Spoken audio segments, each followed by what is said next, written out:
La entrevista en Noticias Casa de Nariño en línea. Y la entrevista del día en Casa de Nariño en línea es con el doctor Luis Alexander Moscoso. Él es el viceministro de Salud. Hay temas muy importantes para hablar con él. Señor viceministro, como siempre, muy buenas tardes. Bienvenido a Casa de Nariño en línea.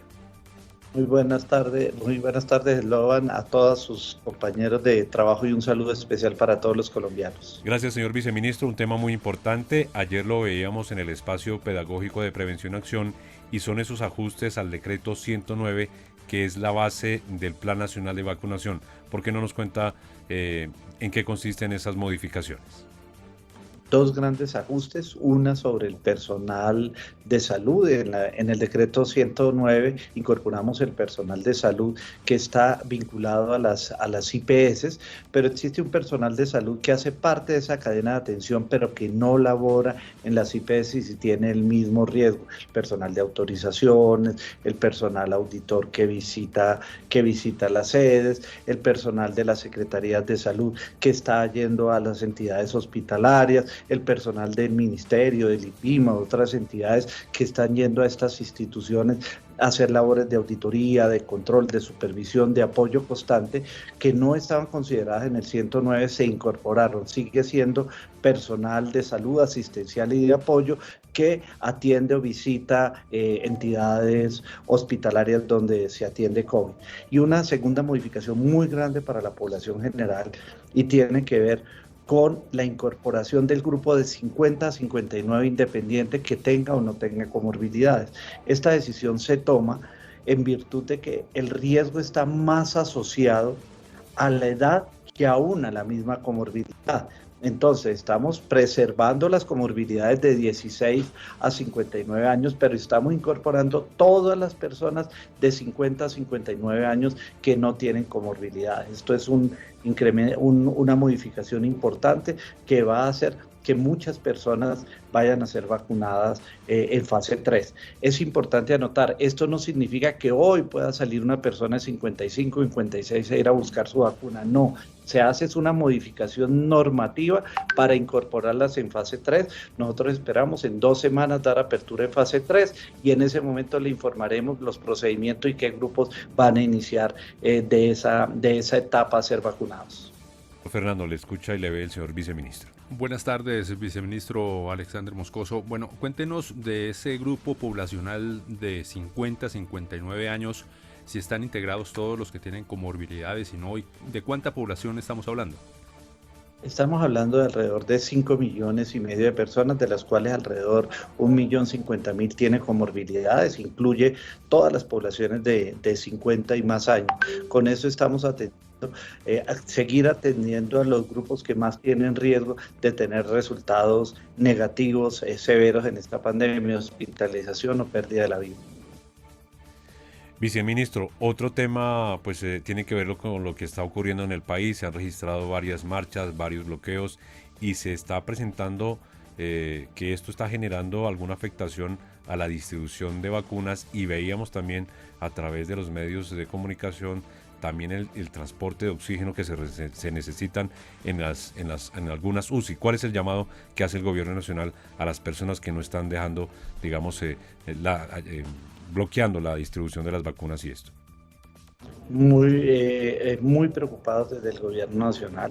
Lógicamente existen una cadena de suministros, hay cadena de suministros que se puede movilizar vía aérea, pero hay cadena de suministro que se tiene que movilizar únicamente por vía terrestre. Tenemos el oxígeno es vital, hay 3 plantas grandes productoras de oxígeno en el país y lógicamente de esas plantas se distribuye el oxígeno para todo el país. Tenemos dificultad con los tarrotanques que se quedan parados en los retenes, en las paradas que han hecho las personas manifestarse, y nuestra invitación es, mire, es la vida de otras personas, es la vida de otras personas que están en una ciudad distante, entonces ayúdenos y permítanos dar esa marcha humanitaria, ese paso humanitario a todos los camiones que transportan oxígeno, igualmente a las ambulancias y a algunos equipos de suministro como el tema de diálisis que tenemos dificultad, que igualmente por su volumen y peso hace que sea muy complejo movilizarlos por vía vía aérea y se movilizan por vía terrestre. Estas son personas que si usted le aplaza una diálisis un día, 2 días,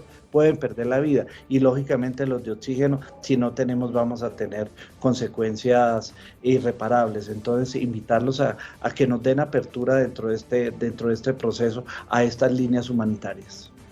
Viceministro, ¿se está articulando desde la cartera de salud con las otras entidades, con los ministerios, para este trabajo conjunto que permita garantizar el abastecimiento de oxígeno, medicamentos, vacunas, en este caso en el ministerio, alimentos, transporte en el otro? ¿Cómo se está trabajando articuladamente?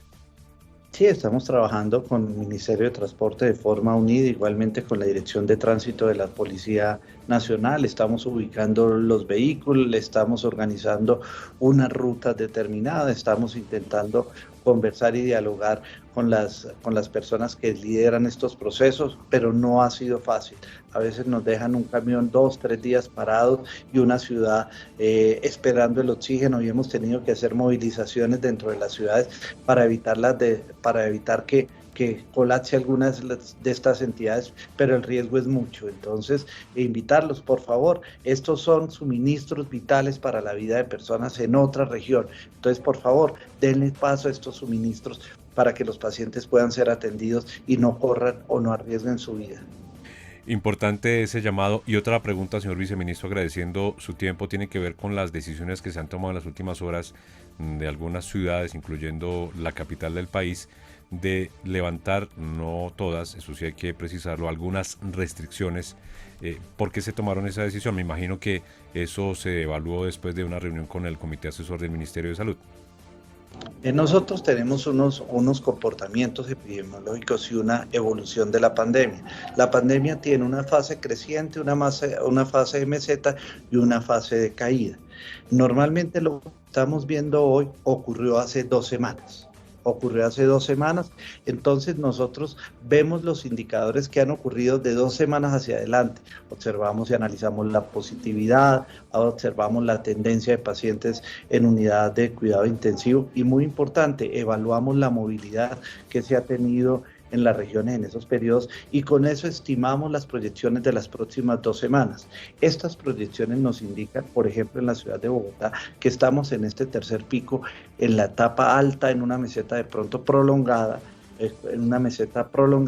y esto nos permite, ante el no crecimiento y algunas evidencias de disminución de movilidad, suspender algunas medidas transitoriamente mientras avanzamos en el tiempo. Esto mismo viene ocurriendo en otras regiones del país, porque tenemos regiones del país que han tendido a estabilizarse y empezar a bajar en el número de casos y en los grados de ocupación, y si bien todavía no se ve reflejada en las cifras acumuladas, sí los vemos en la demanda diaria. Estamos hablando de la costa Caribe, estamos hablando de Antioquia, pero también tenemos otras ciudades y otras regiones que vienen con un incremento y están en una fase grande de crecimiento. En general, en este momento, el oriente colombiano, el centro oriente, estamos hablando de Boyacá, Arauca, Casanare, Santander, el norte de Santander, algunos con un crecimiento más acelerado que otro. En estos todavía persisten algunas medidas de orden fuerte, dependiendo de las condiciones, y tenemos otras regiones que empiezan a repuntar muy levemente, como son las del occidente, Nariño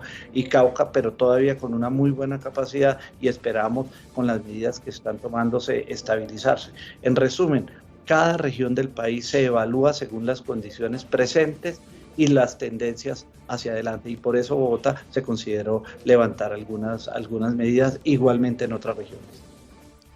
Viceministro, finalmente entréguenos su mensaje, por favor, a todo el país. La pandemia no ha pasado, lo decimos por este tema. La presión sobre las unidades de cuidado intensivo continúa. No hay mucha capacidad, están casi al borde, casi al límite. ¿Qué mensaje le seguimos entregando a los colombianos para seguirnos cuidando, seguir aplicando con rigor las medidas de autocuidado? Estamos en el momento más duro de la pandemia en términos de ocupación. Igualmente estamos pasando por los días más altos, desafortunadamente y tristemente, de pérdida de vidas.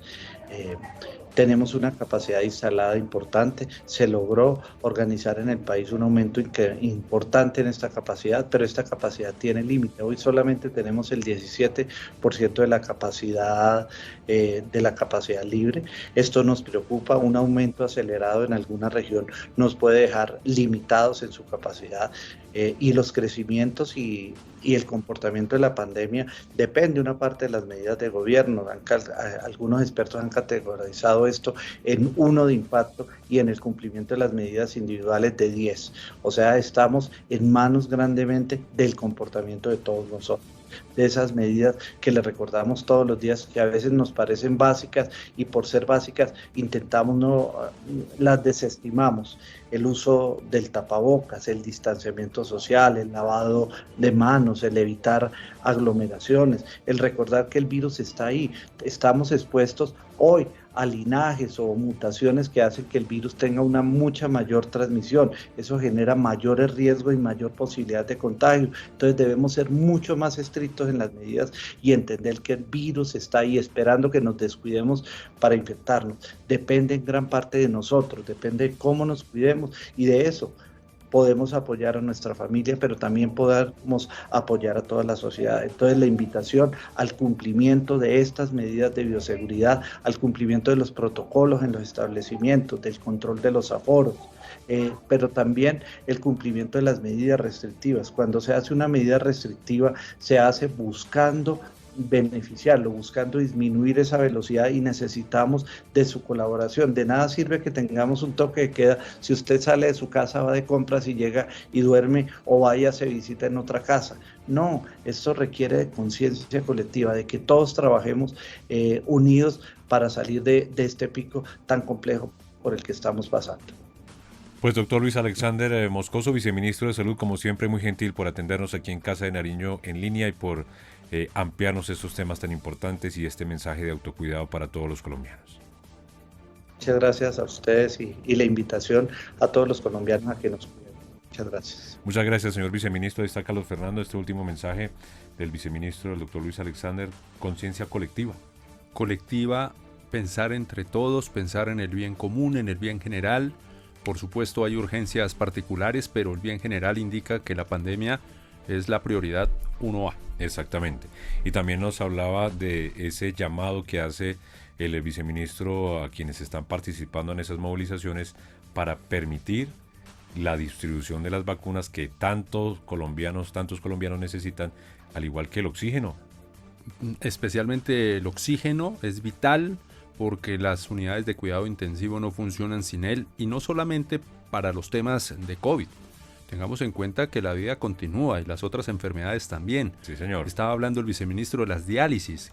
Es muy importante para las personas afectadas por el riñón. Si no tienen la diálisis a tiempo, eso causa la muerte. No es un juego. Ahí está entonces el llamado del Gobierno Nacional. Casa de Nariño en línea. Gobierno de Colombia. El futuro es de todos.